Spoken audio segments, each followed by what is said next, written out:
Bonjour à toutes et à tous, je m'appelle Cassandra Fradette et bienvenue dans la région de Lanaudière. À la Bonne Franquette, c'est une émission qui s'adresse à tous les passionnés de gastronomie comme moi. Vous savez peut-être pas, mais Lanaudière regorge d'entreprises agrotouristiques. C'est pourquoi je veux vous faire découvrir cette magnifique région. Et surtout, je veux qu'on le fasse à la Bonne Franquette.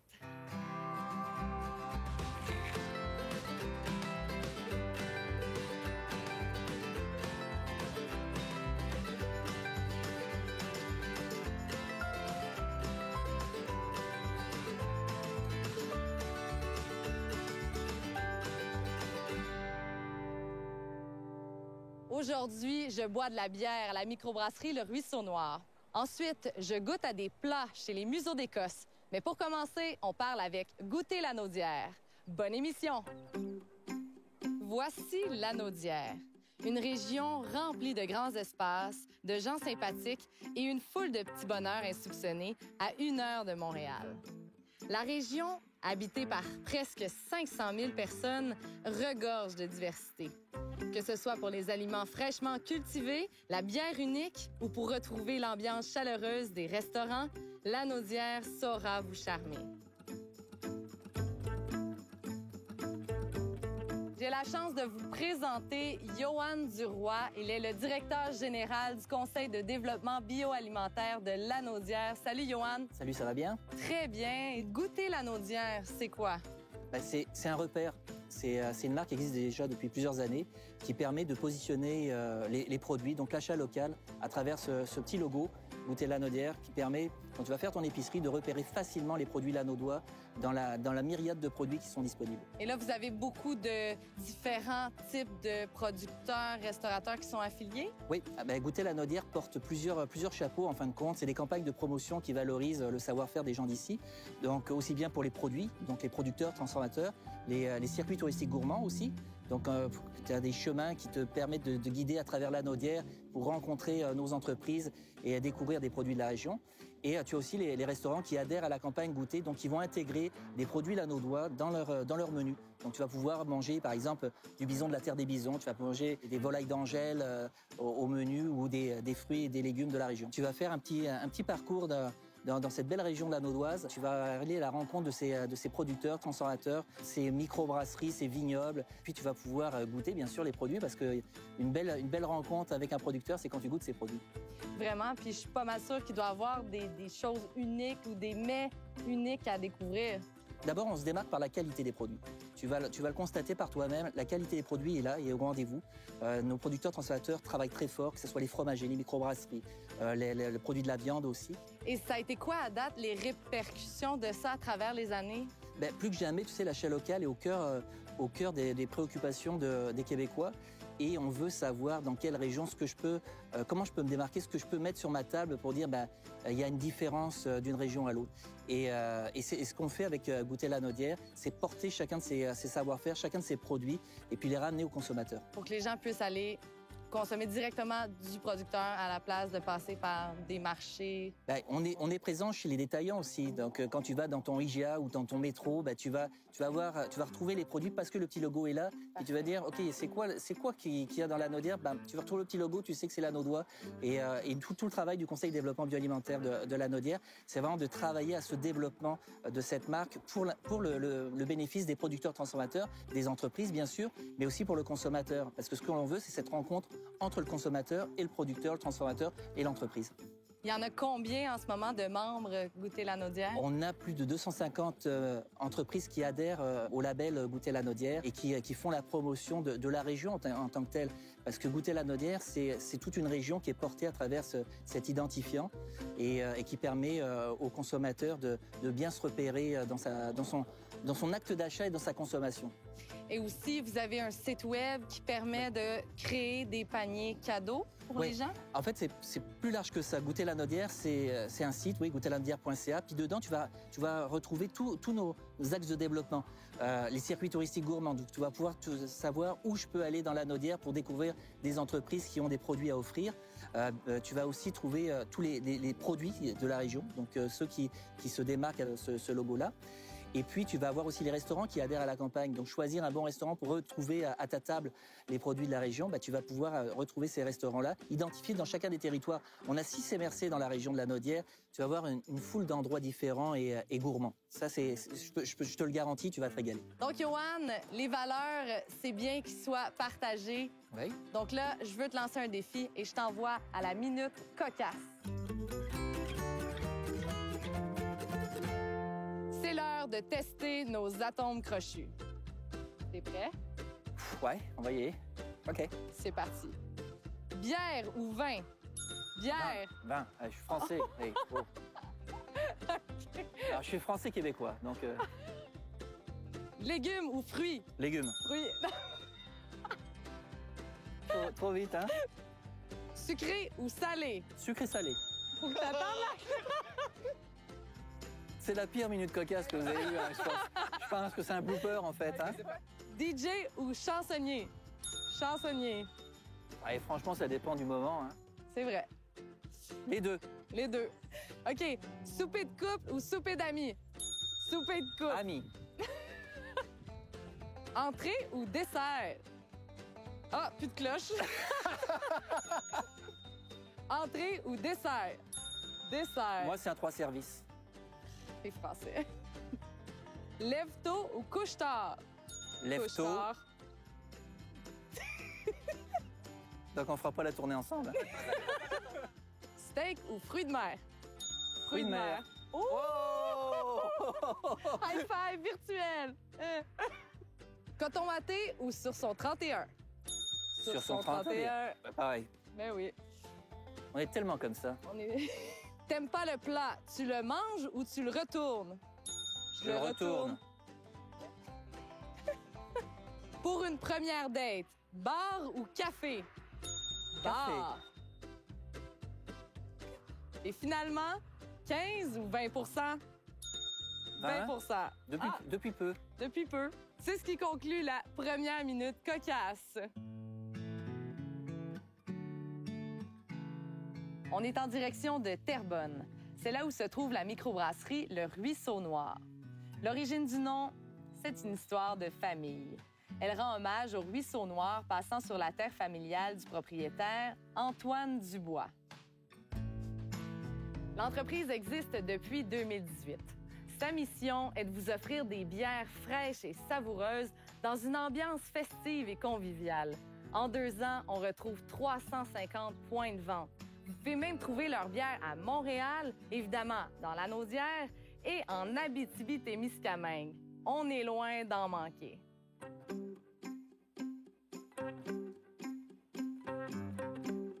J'ai le plaisir d'être avec le propriétaire lui-même, Antoine Dubois. Salut Antoine. Salut. Merci de nous recevoir ici à la microbrasserie. Ça fait plaisir. Là, tu viens d'un domaine complètement différent, qui était de la ventilation, et là, tu passes à faire de la bière. Pourquoi? Pourquoi? Bien, amateur de bière, passionné de bière depuis plusieurs années et commencé à faire de la bière maison. Je voulais d'autres défis. J'avais passé à autre chose que de travailler sa construction puis avoir des projets sur la construction. Puis là, c'est quel genre de produit qu'on peut retrouver ici? On a une gamme de produits. On a au-dessus d'une 20aine de bières disponibles au taproom. Puis on a peut-être 14 bières qui sont disponibles sur le marché.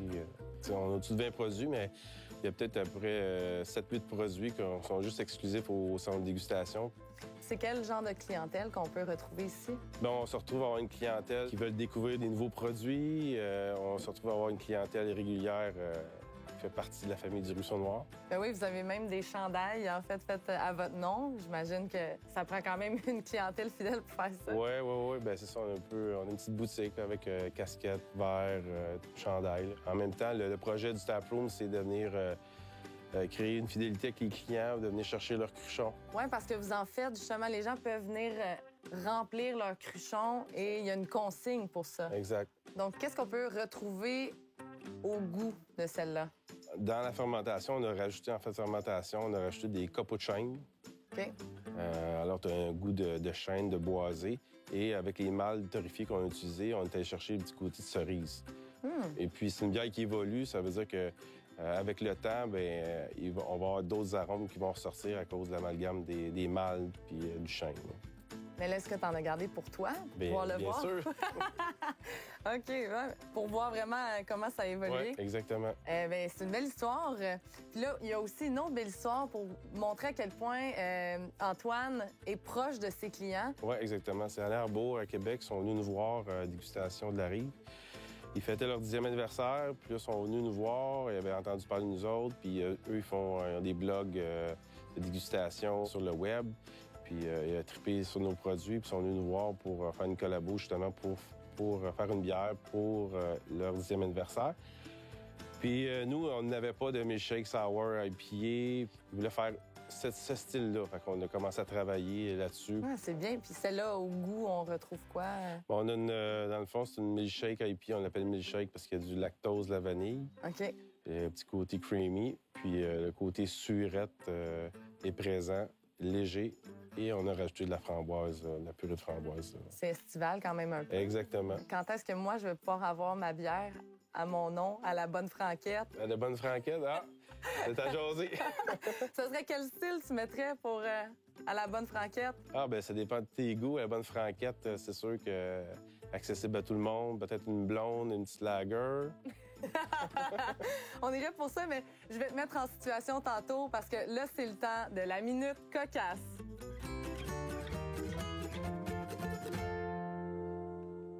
Antoine, tu l'as dit toi-même, chaque occasion a sa bière. Et aujourd'hui, je te lance des occasions et tu me dis quelle bière fit le plus avec ça. OK, on va essayer. T'es prêt? Oui. Donc, on va sonner la petite cloche pour signaler le départ. Une première date. Une première date, on va y aller peut-être avec une petite blonde, relax, plus facile à passer. Je pense que ce serait l'idéal. Ensuite, pour noyer ta peine. Oui, ta peine, une bière avec beaucoup d'alcool, avec une double IPA. Je pense que c'est la solution. Une bière pour impressionner le beau-père. Le beau-père, on va y aller avec une petite lager, Pilsner, la Pilsner Sabro du Rousseau-Noir. Belle petite bière, là, facile. La bière que tu prends pour annoncer à quelqu'un que tu le laisses. Je dirais peut-être une bière réconfortante. Fait que je dirais peut-être une stout, une bière noire qui donne un peu de réconfort. Une bière que tu serais jamais capable de caler. De caler, une porter baltique. C'est assez, ouais. 10 d'alcool, c'est ça, c'est assez lourd, ouais. Une bière pour aller à la chasse. Une Scotch Ale à l'érable. Ouais, une belle Scotch Ale, là, c'est réconfortant, c'est dans le bois. Garde de On y bois. va avec ça. Et une bière pour terminer l'entrevue. Une bière pour terminer l'entrevue.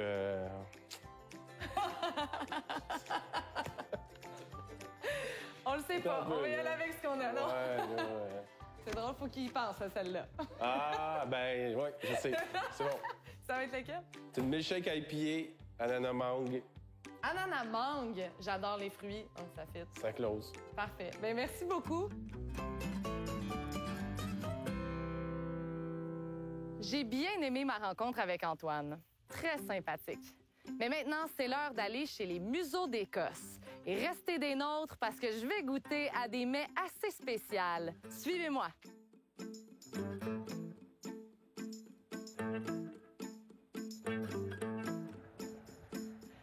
C'est à travers de nombreuses plaines agricoles que je découvre la ferme et boucherie Les Museaux d'Écosse. Cette entreprise agricole existe depuis 2006 et se spécialise dans la transformation de viande de très grande qualité et le tout de façon éco-responsable. Leur bétail est élevé en liberté de la façon la plus authentique et naturelle possible. L'été dernier, ils ont inauguré leur marché et boucherie. Dans leur comptoir, on retrouve leur viande et sur les tablettes, leurs produits du terroir lanaudois. Je suis très chanceuse de pouvoir m'entretenir avec Nathalie Pierre, qui est la propriétaire. Écoute, c'est très occupé en ce moment. Parle-moi un petit peu de la ferme, de votre élevage de viande. En effet, c'est occupé surtout que l'été, c'est la haute saison, les barbecues, les touristes qui visitent la Naudière et tout. Donc, notre ferme est une ferme d'élevage de 3 animaux principalement. Donc, nous avons des daims, des veaux et des bœufs Highland. Bien, nous, on a comme optique le bien-être animal. Donc, tous nos animaux sont élevés en liberté. Il n'y a aucun confinement. Puis, nous servons la viande ainsi que beaucoup d'autres produits de la région ici. Comme quel autre produit? Dès que tu commences à manger, donc de l'entrée au dessert, on est capable de donner aux clients satisfaction. C'est-à-dire que vous allez avoir pour boire les microbrasseries de notre région, les vignobles biologiques de la région. Outre les viandes de notre ferme de cochons sans façon, pignon vert, les autres fermes régionales. De nos 3 animaux, on a ici la même pièce, donc qui se trouve à être la côte. Ici, on a un 3 côtes de daim. Donc, si on avait coupé seulement qu'une côte, on voit que ça aurait été vraiment minuscule. C'est pas plus gros qu'un agneau. C'est un chevreuil européen qu'on appelle le daim et qui est originaire d'Europe. Donc, ça, ici, on a le daim. On a notre veau Highland. Particularité, c'est une viande vieillie au-delà de 65 jours. Ah ouais. Puis, on a notre bœuf, le populaire tomahawk estival. Qu'on aime bien, qui est quand même assez massif. Pourquoi le daim en particulier? Le daim a été une expérience culinaire qu'on a vécue lors d'une visite de porte ouverte sur les fermes de l'UPA il y a des années.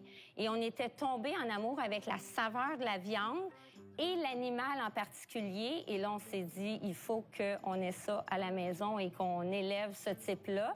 Puis naturellement, autant les Highlands que le daim, ce sont des viandes qui sont maigres, mais bien persillées quand même. Donc, c'est juteux, mais c'est sain aussi au niveau santé. L'ambiance est très familiale aussi. Donc, vous avez parti ça avec la famille? Ben oui, parce que mon conjoint est ici, mes 2 filles, mon fils travaillent avec nous là, régulièrement. OK, donc pour quelqu'un qui rentre ici, oui.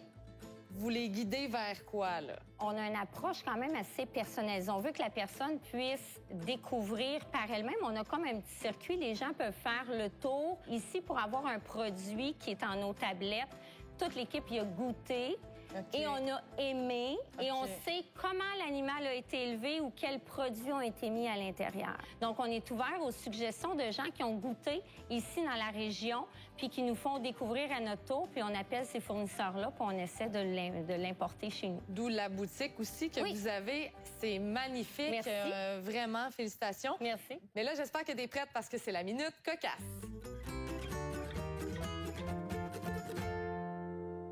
J'entends des voitures. Nathalie, qu'est-ce qu'on fait, là? Là, on est devant notre boucherie, donc devant les marchés Museau d'Écosse. Et tu vas avoir une dégustation de 5 belles petites pièces de nos viandes. Parfait. Donc, regarde, je te donne la première cuillère à tourner. OK.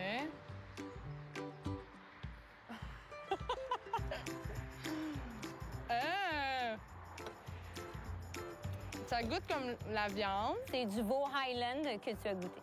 Deuxième. OK. C'est très salé, hein? C'est bon. Oh. Ah, un petit peu plus ferme. Très savoureux. Du bœuf. Là, t'es bonne. Sauf que, faut que tu me dises avec quelle sauce? Une sauce poivre Jack au poivre. Jack au miel. Non. Je sais pas. La bouchée était enrobée de notre sauce à la bière noire de Ruisseau Noir. Ah ben! Cheers, Ruisseau Noir. OK, donc tu t'en viens. Oh. OK, je m'attendais pas à ça. Hey, c'est tendre. OK, moi, je dirais du canard. C'est la fameuse viande de daim. Le daim est très particulier. Il est difficile à décrire, mais il a une saveur unique. Mais c'est tendre, ça fond dans la bouche. On aurait dit comme du poulet, mais qui goûte de la viande. Ah, c'est donc bien hot. Donc, là, tu t'en vas sur quelque chose qu'on ne doit pas manger chaud. Donc, mais on reste dans les viandes. Du bacon. Non. Du beef jerky. Oui! Donc, ça, c'est le jerky Museau d'Écosse. Merci, Nathalie. Attends, non, il t'en reste un autre. Non, un autre. Oh, OK. Donc, ce dernier, tu peux le... T'auras plus faim à la fin, là. J'ouvre la bouche comme si j'allais me faire nourrir. Des oreilles de crisp, ça goûte croustillant. Avec une petite sauce sucrée, c'est salé.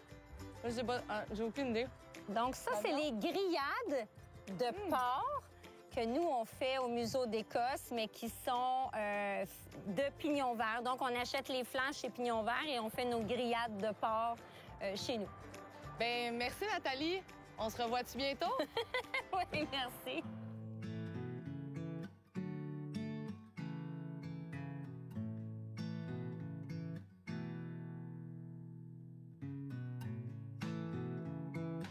J'ai eu la chance de goûter à du daim. Qui aurait cru? C'est tellement tendre, c'est tellement bon. Et j'ai découvert des bières magnifiques. Donc, c'est tout pour moi. Je repars avec mon tracteur. Bonne fin de journée. Bram, bram!